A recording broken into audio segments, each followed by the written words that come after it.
Indicadores. Para evaluar observando conductas propias o de otras personas, se suelen utilizar lo que en la terminología de las ciencias sociales se denominan indicadores. En el ámbito educativo, los indicadores nos muestran aspectos, posibilidades, actitudes y elementos prefijados de antemano con el fin de observarlos, valorarlos y procurar un cambio en la conducta en caso necesario.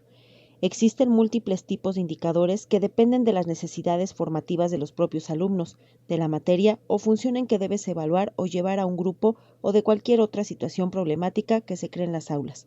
Los indicadores del desempeño docente nos sirven para describir fortalezas y debilidades de planta para el docente, que serán indispensables para un adecuado proceso de enseñanza-aprendizaje. Para que un desempeño docente sea óptimo, hay que reconocer que el profesor debe conocer a sus alumnos, saber cómo aprenden y lo que deben aprender. También organiza, evalúa el trabajo educativo y realiza una intervención didáctica pertinente. Asimismo, se reconoce como profesional que mejora continuamente para apoyar a los alumnos. En su aprendizaje, asume las responsabilidades legales y éticas inherentes a la profesión, para el bienestar propio y de sus alumnos, y finalmente, fomenta el vínculo de la escuela con la comunidad para asegurar que todos sus alumnos concluyan con éxito su escolaridad. Estos, a grandes rasgos, consideran un desempeño docente de excelencia y calidad que da pie a la formación de los indicadores que el docente habrá de ocupar en el manejo de su grupo. Dominio del tema. Una de las competencias docentes con más peso en el ámbito educativo tiene que ver con el dominio de los contenidos escolares. Además de ser de las más comunes, es también necesaria para ser docente. El dominio de los contenidos está ligada a una competencia relacionada con la enseñanza y el aprendizaje. En el ámbito de la formación inicial de los docentes, es frecuente escuchar que no se puede enseñar lo que no se sabe como argumento, para proponer que primero es necesario volver a enseñar a los futuros maestros los contenidos de las disciplinas, porque si no lo saben o cometen errores en ello, deberán ocuparse de enseñarles cómo enseñar nuevamente esos contenidos.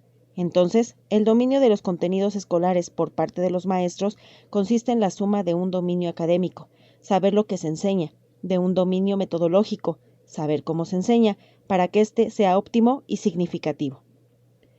Organización del curso. La organización de un grupo radica en la necesidad que tendrá siempre un docente de organizar de manera coherente sus actividades y que estos tengan relación con los objetivos esperados en relación con los alumnos. Con esto los profesores serán capaces de organizar mejor el tiempo que deberá utilizarse en cada contenido, en beneficio del alumno y también el orden de presentación de cada materia. Eso es una tarea fundamental en la práctica docente, porque de esto depende el resultado óptimo y que se cumpla lo esperado.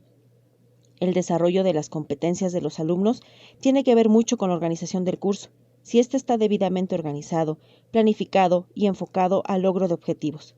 El tiempo debe distribuirse en los espacios en los que el docente expone una idea y los estudiantes aplican el conocimiento. Es en este punto en el que el docente podrá darse cuenta si el aprendizaje otorgado al alumno tuvo éxito. Esto se traduce también en un modo de generar una experiencia directa con el aprendizaje de los estudiantes.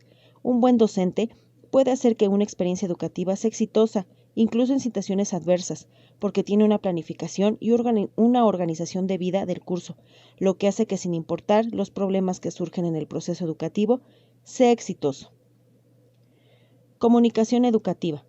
La comunicación educativa en el aula es una experiencia desde la práctica, es una alternativa para la enseñanza de contenidos, un intercambio de información y de emociones donde ocurre una transformación importante, porque participan diferentes elementos como el mensaje que se transmite, el contexto en el que se da el lenguaje que se utiliza y los roles que participan donde existe comunicación educativa.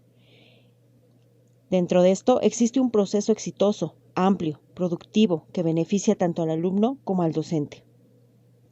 La comunicación con los demás es algo necesario. A través de ella manifestamos nuestras necesidades, nuestros deseos y sentimientos. En el contexto de la educación, no siempre los profesores tienen la habilidad a la hora de comunicarse con sus alumnos y no establecen vínculos afectivos con el otro en los que medie la palabra, por lo que se hace un llamado atento a todos los docentes a comunicarse de una manera eficiente y diferente a la que tradicionalmente solíamos hacerlo. Se trata de una comunicación que se caracteriza por el dominio de una conducta asertiva, en relaciones empáticas y en la que prevalezca la cortesía lingüística, ya que estos recursos, sin lugar a dudas, permitirán resolver los conflictos más variados que tengan lugar en la comunidad educativa, no solo desde el discurso del profesor, sino desde su accionar cotidiano. Si la comunicación es asertiva, positiva y en beneficio del alumno, ésta desempeñará diferentes funciones, como el intercambio de información, la regulación de la conducta y la intervención de los afectos y las emociones de los comunicantes. Estas funciones influyen positivamente en el comportamiento del alumno y en su participación activa como protagonista del acto comunicativo, permitiendo la comprensión mutua, la aceptación, la colaboración y la cooperación, comprensión y empatía. Por lo tanto, la comunicación educativa se considera un área específica de las ciencias de la educación, que se encuentra en plena conformación y desarrollo.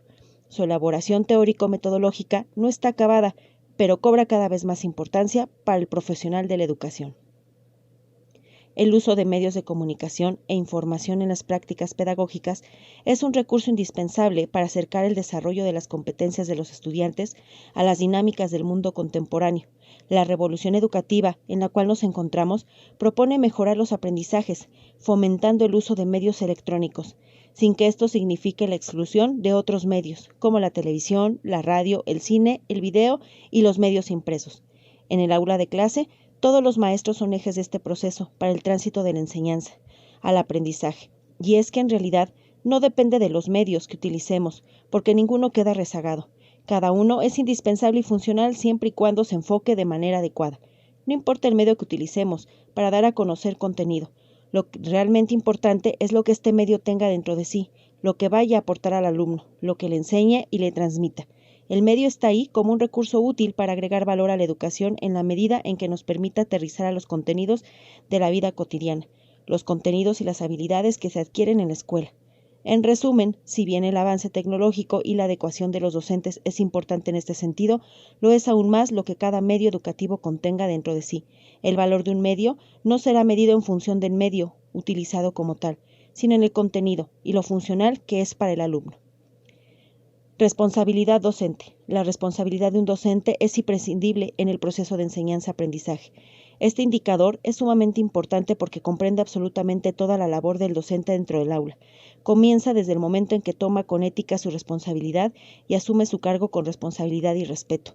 Se presenta desde el plan de estudios donde asegura un compromiso en favor del aprendizaje del alumno. Adapta la instrucción a las necesidades de los mismos para preparar sus materiales de clase. Brinda una retroalimentación a los alumnos, a los padres e incluso se permite hacerlo consigo mismo. La responsabilidad docente no está enfocada únicamente en la transmisión de conocimientos en materias. En las instituciones actuales se les pide a los profesores enfatizar y hacer uso de habilidades interculturales sociales de comportamiento y emocionales como el pensamiento crítico, la empatía, el respeto, el trabajo en equipo, la perseverancia, entre otros.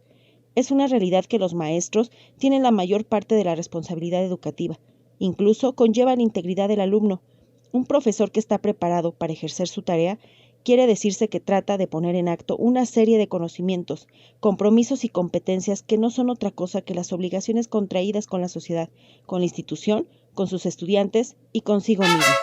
Es de suma importancia para mí comentar que desde que decidí cursar esta carrera, he recordado lo importante que es estar siempre aprendiendo. Cuando sea docente, ahí comienza para mí la mayor responsabilidad. Aprender para no olvidar lo que sentimos cuando nos enfrentamos a algo desconocido o cuando tenemos que resolver un problema y no sabemos cómo hacerlo. En cambio, siempre estará ahí un alumno que sigue esperando una respuesta. Por eso es importante vivir el aprendizaje desde la diversión, también a pesar de que nos sintamos en algunas ocasiones tontos y hacerlo o no por no saber cómo proceder, por no dominar algunas formas o técnicas. El ser docente no descarta dejar de ser humano, pero tampoco delega ninguna responsabilidad. La responsabilidad docente radica en función de las palabras dichas y de la forma de actuar con un alumno. Finalmente, está en nuestras manos el futuro de cada uno de ellos.